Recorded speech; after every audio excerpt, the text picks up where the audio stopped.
TNT. Bonsoir Thierry, bonsoir à tous. Bon jingle.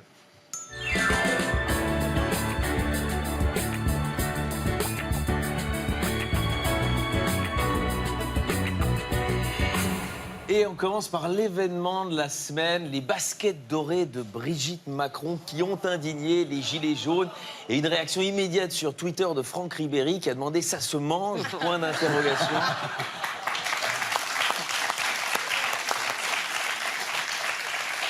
D'une Brigitte à l'autre, Brigitte Bardot a traité de lâche assassin François de Rugy, qui l'a appelé à la modération. Alors appeler Brigitte Bardot à la modération, c'est aussi improbable que d'appeler François de Rugy à l'intégrité politique. En fait, elle lui reproche d'avoir prolongé la chasse à l'oie cendrée. Ouais. Du coup, petit conseil à Brigitte Macron, ne mettez pas vos nouvelles baskets pour faire du jogging dans les bois.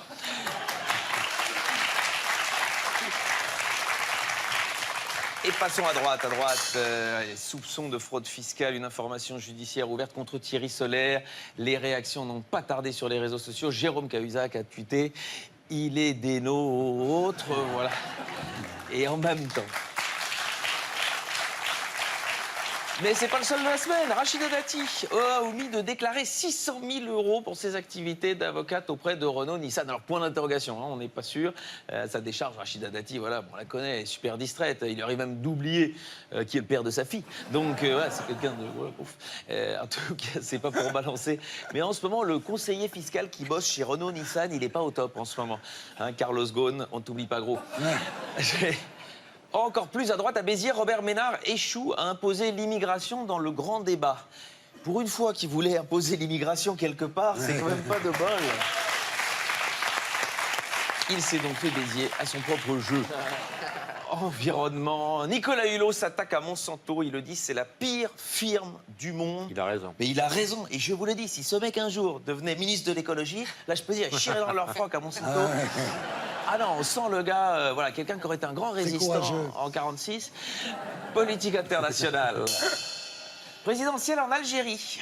Le pouvoir présente la candidature de Bouteflika. Je dis chapeau. Félicitations déjà à son taxidermiste qui bosse bien. Voilà, faut le soutenir. Réaction de Jacques Chirac, très sympa, qui a dit « Bravo, moi aussi j'aurais adoré être président un jour dans ma vie ». Et Michael Schumacher, ah bah si lui peut être président, moi je veux bien être son ministre des Sports. Oui, les moyens. Et les cadeaux. Les Pays-Bas, un ancien député islamophobe annonce sa conversion à l'islam. Alors ça, c'est en fait en écrivant un livre sur l'islam que M. Van Claveren, 40 ans, dit avoir changé de conviction. Donc, on n'est pas à l'abri de croiser Éric Zemmour avec une grande barbe à 4 pattes dans la mosquée de Paris. Ouais, on n'est pas à l'abri. Économie. Ryanair réorganise pour faire des économies. Alors, le problème avec Ryanair, c'est qu'on ne voit pas très bien où il pourrait encore trouver de quoi faire des économies. Parce que, bon, si on regarde la politique financière de Ryanair sur les prochaines années, on va le voir sur le graphique, bon, voilà, déjà, pour l'instant, c'est vol surchargé, bouffe immonde, personnel incompétent. Alors, en 2020, il nous prépare, voilà, supprimer les gilets de sécurité, les masques respiratoires. Bon, c'est une économie possible. 2021, faire payer aux voyageurs l'utilisation de la passerelle pour monter dans l'avion. Bon, 2022, grande idée, ils vont mettre en place des places au-dessus du toit de l'avion. Voilà, vraiment, ça pourrait... Hein. Et puis peut-être 2024, chaque passager devra porter son baril de kérosène. Et enfin, 2025, là, on va piloter l'avion nous-mêmes. Voilà, merci Ryanair.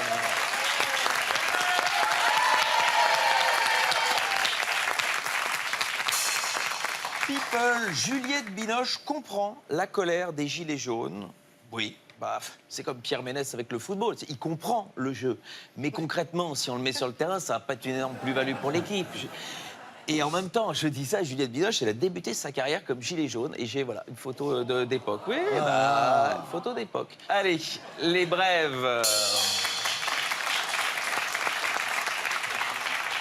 Aux États-Unis, un jeune homme a été tué par l'explosion de sa cigarette électronique. Et ben, vous voyez, la cigarette électronique, c'est vachement efficace pour arrêter définitivement de fumer. Le gars ne touche plus.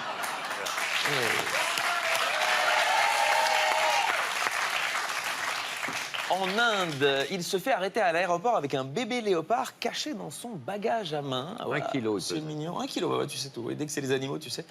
Alors qu'à l'époque, Angelina Jolie, elle s'était fait arrêter à l'aéroport avec un bébé caché dans son sac en léopard. Donc c'est... Allez. Horrible. 1 kilo, il faisait aussi. Retour En France, à Vannes, il commande un maillot de bain et reçoit des lingots d'or. La vraie question, c'est de l'autre côté, qu'est-ce que va faire Laetitia Hallyday avec ce maillot de bain pour homme? On n'en sait rien du tout. Allez, passons à la culture avec l'artiste de la semaine. Ça, j'aime bien. J'aime bien. Chaque semaine, je propose une visite de musée. Et cette semaine, nous allons à Tours, au Centre de création contemporaine. C'est la première fois qu'elle expose seule en France. Alicia Quad, une artiste polonaise. Elle est installée à Berlin et on la voit ici, elle attend son heure. Elle est spécialisée dans les installations. Alors ici, il y a des miroirs, il y a des glaces, et donc on ne sait pas si c'est l'œuvre en elle-même ou si c'est le miroir qui la reflète. Donc voilà, dans le musée, vous ne serez pas les seuls à réfléchir, il y aura aussi les miroirs. Et on comprend mieux le principe encore ici. Vous voyez, avec ces deux cailloux qui ne servent à rien et qui se regardent pourtant chacun d'un côté du miroir. C'est pas mal. En gros, une soirée ordinaire chez Bernard-Henri Lévy et Ariel Dombal.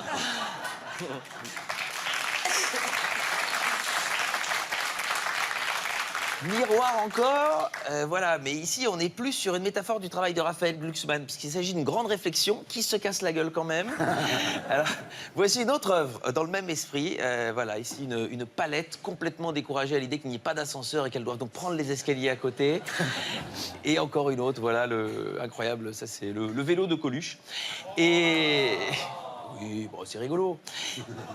Ça l'aurait fait rire. Oui, je pense, enfin, j'espère. Et alors ici, ça c'est amusant. Ça, c'est une horloge tournée d'un quart de tour. C'est pas mal. Voilà ce qu'on appelle aussi l'horloge antillaise, ce qui explique les 3 heures de retard quand ils viennent à des rendez-vous.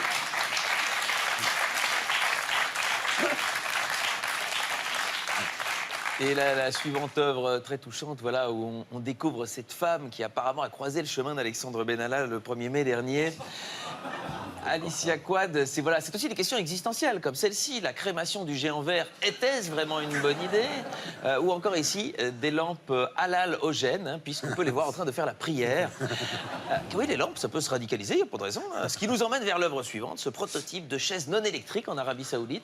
C'est comme la chaise électrique, mais à la place du courant, voilà, c'est la lapidation. On dira ce qu'on voudra, mais ça assure un excellent bilan carbone aux nombreuses exécutions.